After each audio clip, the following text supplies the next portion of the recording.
Soal nomor 1, dia adalah anak Pak Joko dan Bu Joko. Nina adalah anak adiknya Bu Joko.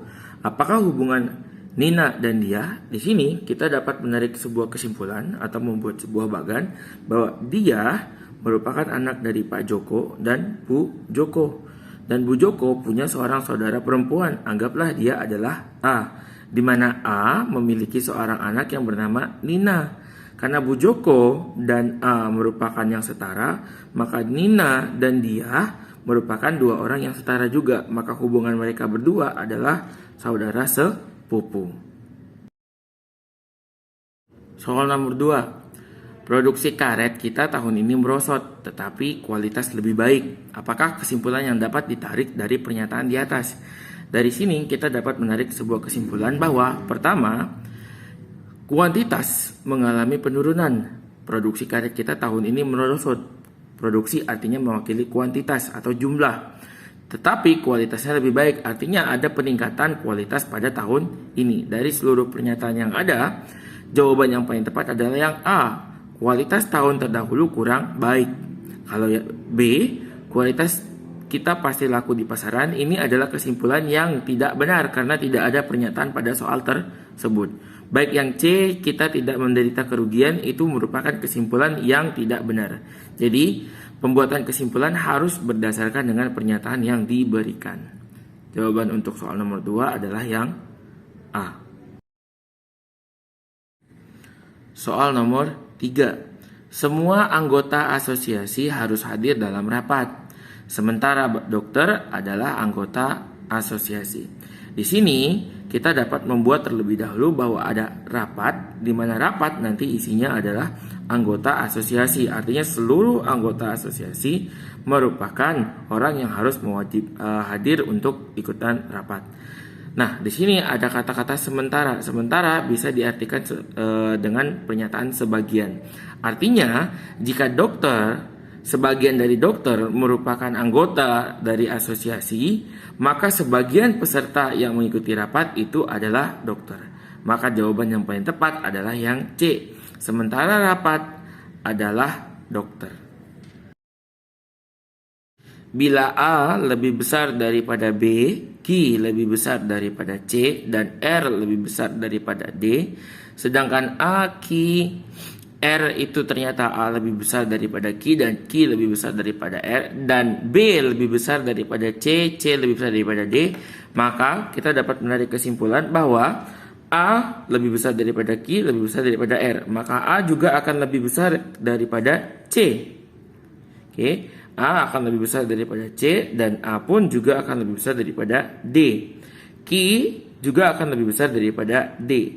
Tapi kita tidak pernah mengetahui hubungan antara Q dan B, R dan B, ataupun hubungan antara R dan C. Maka dari sini kita akan coba menganalisa R dan B itu tidak diketahui hubungannya. Maka jawabannya A salah. D lebih kecil daripada A, pernyataannya benar. C lebih kecil daripada R, ini juga benar. B sama dengan C. Nah, ini tidak diketahui hubungannya, maka B itu juga salah. R lebih besar daripada B. Seperti di sini pernyataannya bahwa kita tidak mengetahui hubungan antara R dan B. Maka yang C juga salah. Yang D lebih kecil daripada A, pernyataannya benar. C lebih besar daripada R. C apakah lebih besar daripada R? Itu juga sama, kita tidak mengetahui hubungan antara C dan R. Jika A, B, C, dan D salah, maka jawaban yang tersisa adalah yang E. Semuanya salah. Pertanyaan berikutnya, umur Badu 10 tahun. Badu sama dengan 10 tahun. Setengah dari umur Yanto. Artinya Yanto itu umurnya 2 kali lipat dari umur Badu. Berarti kita bisa simpulkan bahwa Yanto itu umurnya adalah 20 tahun. Dan 3 tahun lebih muda dari Ahmad. Jika Badu 3 tahun lebih muda dari Ahmad, berarti Ahmad itu memiliki umur 13 tahun.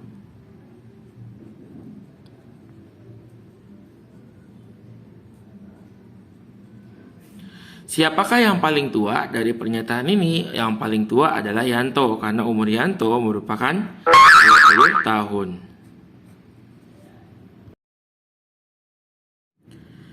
Soal berikutnya, Rima, Rina, dan Rika senang bermain tenis. Risa dan Riva tidak suka bermain tenis. Rina dan Risa memakai topi. Oke. Siapakah yang topinya jatuh ketika bermain tenis? Yang menggunakan topi yang suka main tenis adalah Rima, Rina, dan Rika. Sementara Risa dan Riva tidak suka main tenis. Oke, ini yang main tenis, ini yang tidak main tenis, yang tidak suka. Rina dan Risa itu menggunakan topi. Kita tandai, Rina itu menggunakan topi dan Risa menggunakan topi. Pertanyaannya, siapakah yang topinya jatuh ketika bermain tenis? Dari pernyataan ini kita tidak dapat menyimpulkan apapun, bahwa karena apa? Karena tidak ada satupun pernyataan yang menyatakan bahwa mereka sedang bermain tenis ataupun bahwa topinya jatuh. Maka jawaban di sini adalah semuanya salah.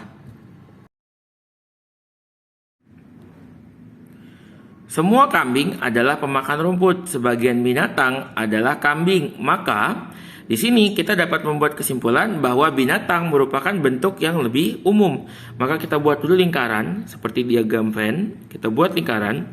Di lingkaran ini itu isinya adalah binatang. Oke, ini adalah binatang dan kambing adalah binatang juga. Maka kambing kita buat di dalam lingkaran tersebut. Ini adalah kambing. Pernyataan mana yang kira-kira paling benar? A. Sebagian kambing pemakan rumput. Ini salah karena pernyataannya adalah semua kambing memakan rumput. Yang A salah. Yang B, semua pemakan rumput adalah kambing. Semua binatang itu, tidak seluruh binatang itu memakan rumput. Sebagian binatang adalah pemakan rumput. Ini mungkin benar karena di dalamnya ada kambing yang merupakan bagian dari binatang. Yang D, semua pemakan rumput adalah binatang. Tidak semua binatang memakan rumput. Semuanya benar, pernyataan ini salah. Maka jawaban yang paling mendekati atau yang paling benar adalah yang C. Sebagian binatang adalah pemakan rumput. Dikarenakan kambing merupakan bagian dari binatang. Sementara sarjana adalah dosen. Semua dosen harus mengadakan penelitian. Di sini terdapat dua variabel, itu adalah sarjana dan dosen. Nah, tidak semua sarjana harus melakukan penelitian karena dia menyatakan kata-kata sementara atau sebagian. Namun seluruh dosen atau semua dosen itu harus mengadakan penelitian. Maka kita buat dulu diagramnya. Ini untuk sarjana. Dan yang satunya lagi itu kita buat untuk dosen. Karena dosen itu sarjana sebagian adalah dosen, maka kita akan membuat yang namanya diagram Venn yang memiliki irisan. Di sini adalah dosen. Artinya ada sarjana yang melakukan penelitian. Nah, mana jawaban yang tepat? Sementara penelitian bukan dosen, sebagian penelitian bukan dosen, itu salah. Kalau yang B, sementara sarjana bukan dosen, ada sarjana yang merupakan dosen, salah juga yang B. Sementara dosen tidak meneliti, itu salah karena seluruh dosen atau semua dosen harus meneliti. Sebagian peneliti adalah dosen. Yang E semuanya benar. E itu salah karena A, B, dan C sudah salah. Nah, jawaban yang paling tepat adalah yang D. Sebagian peneliti adalah dosen. Karena tadi semua dosen itu wajib meneliti. Artinya orang-orang yang meneliti itu sebagian adalah dosen. Maka jawabannya adalah yang D.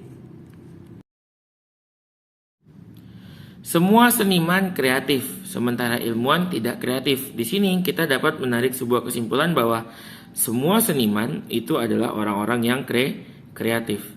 Tapi dari ilmuwan, tidak semua ilmuwan kreatif. Artinya ada yang memiliki arsiran, di mana artinya ilmuwan merupakan orang yang kreatif juga. Tapi ada juga ilmuwan yang tidak kreatif.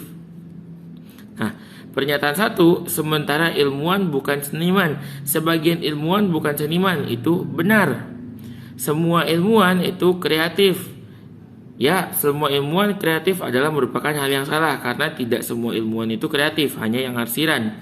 Sementara ilmuwan kreatif, sebagian ilmuwan kreatif benar, dan D, tidak ada ilmuwan yang seniman, ada ilmuwan yang juga merupakan seniman karena dia kreatif. Yang E, semua salah. Oke, dari pernyataan ini kita mendapatkan dua jawaban yang mungkin, pernyataan yang A ataupun pernyataan yang C. Dalam satu ulangan matematika, nilai 5 orang siswa dinyatakan sebagai berikut. Nilai cuplis lebih tinggi dari cuplas. Maka kita akan buat sebuah grafik atau sebuah bagan bahwa cuplis itu nilainya di atas cuplas. Kita taruh saja cuplasnya di bawah. Berikutnya, tetapi lebih rendah daripada cipluk. Artinya nilai si cipluk atau nilai si cuplis itu berada di bawah si cipluk. Nilai ceplos lebih rendah daripada cuplis. Nah, ceplos lebih rendah daripada cuplis. Karena kita tidak tahu hubungan antara ceplos dan cuplas, maka kita buat dulu ke sebelah samping.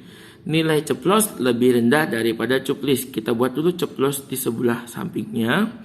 Dan berikan gambar atau garis menyatakan bahwa dia lebih rendah. Tetapi lebih tinggi daripada cuplas. Ternyata hubungan antara cuplas dan ceplos itu ceplos lebih tinggi nilainya daripada cuplas. Oke, maka garis ini boleh dihilangkan saja. Artinya urutannya menjadi cipluk, cuplis, ceplos, dan cuplas. Nilai cempluk lebih tinggi daripada cuplas dan ceplos. Cempluk, kita buat dulu cempluk. Di sini ada cempluk. Cempluk itu ternyata memiliki nilai yang lebih tinggi daripada ceplos dan cuplas. Maka buatlah garis di bawahnya. Pertanyaannya adalah urutan peraih 3 besar nilai tertinggi adalah.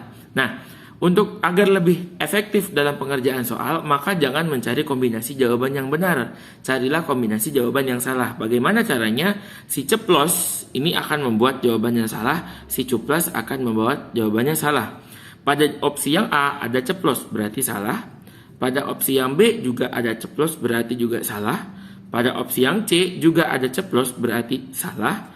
Pada opsi yang D ada cempluk, cuplis, dan cipluk, ini aman. Opsi yang E itu ada cuplas, maka jawabannya juga salah. Jawaban dari soal terakhir adalah yang D.